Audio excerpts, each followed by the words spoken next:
The nights on the ranch had a different feel once the sisters became a part of Daniel's life. Before, the silence of the plains was oppressive, broken only by the distant cries of coyotes and the restless shifting of his cattle. Now, when the sisters sat by the fire, the air seemed alive with something deeper, an energy that came from their voices and their stories. Their language, when they spoke to each other, flowed like water over stone, melodic and commanding at the same time. When they spoke in Daniel's tongue, their words were deliberate, chosen carefully, as if each carried the weight of truth. Daniel's children clung to them, fascinated by their size and presence. They would sit at the sisters' feet, listening wide-eyed as tales of ancient battles and great hunts unfolded. One story told of an ancestor who tracked a mountain lion for 3 days without food or rest, finally bringing it down with nothing but a stone knife. Another spoke of a woman who,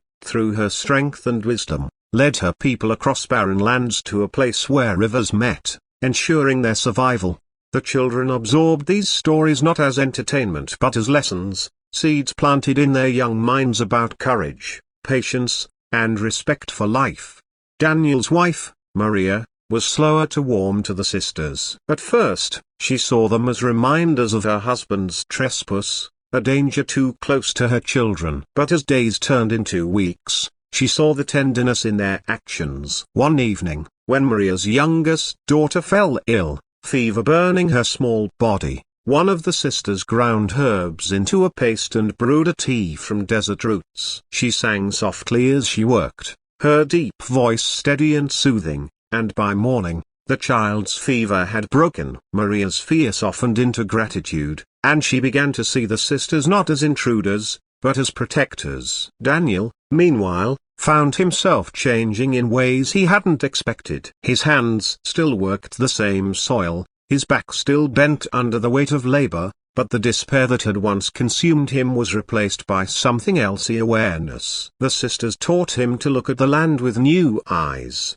What he once saw as barren wasteland, they saw as a living system waiting for balance. They showed him how certain weeds, which he had always cut down, were indicators of underground water. They taught him to plant according to the phases of the moon, to store seeds in clay jars to keep them dry, to build small dams from stones that slowed the runoff when rain did come. Slowly, the ranch became a place of renewal. There were days when Daniel struggled to keep pace with their teachings. Their strength was immense. Tasks that took him hours they completed in minutes. At first, this humbled him to the point of shame. But one evening, while resting by the fire, one sister told him, "The river does not mock the stone because it is slower. The stone has its own purpose." Her words struck something deep in him, and from then on, he worked not with envy of their strength, but with respect for his own. As the ranch began to recover, word spread among nearby ranchers. Some came to see for themselves,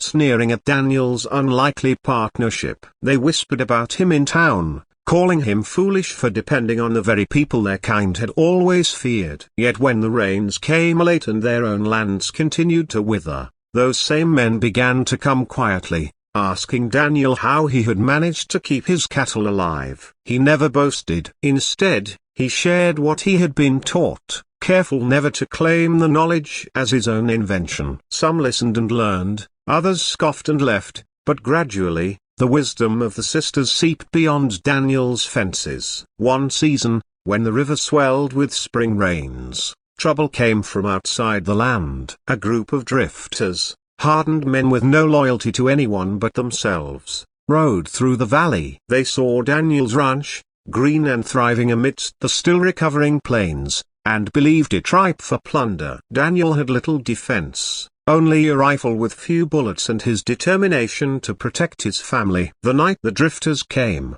torches in hand, Daniel stood at the gate, heart hammering in his chest. But before violence could spill, the sisters appeared from the shadows, towering and unyielding. The drifters laughed at first, mocking their size, calling them beasts. But laughter died when the sisters stepped forward, their presence as immovable as the mountains. One raised her bow, the string pulled taut with an arrow that gleamed in the firelight. The other drove her spear into the ground with such force that the earth shuddered. Without a single word, Their warning was clear: cross this line, and pay the price. The drifters, sensing something beyond their comprehension, retreated into the darkness. Daniel watched them go, his body trembling with relief. His gratitude toward the sisters deepened that night, not because they had saved his land, but because they had saved his family's peace.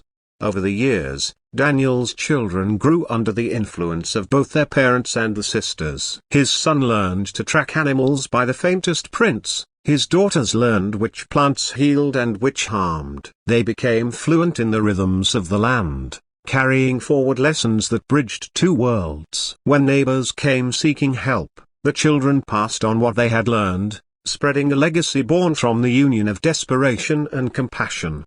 The sisters never asked for payment, never demanded allegiance. They lived as they always had, bound to their people and their traditions. But whenever Daniel called, they came, not as saviors, but as friends. And though years passed and Daniel grew older, his body bending with age, the sisters seemed unchanged, as though time itself respected their strength. To him, they were eternal, figures carved from the earth who had stepped into his life when he needed them most. And yet, there was always a sense of mystery about them. Daniel never learned why they had spared him when others might not have, nor why they had chosen to invest so much in his survival. Perhaps it was compassion. Perhaps it was the council's will. Or perhaps it was something larger, something written in the currents of fate. Whatever the reason, he knew one truth with certainty: their choice had altered the course of his life, his family's life, and even the land around him.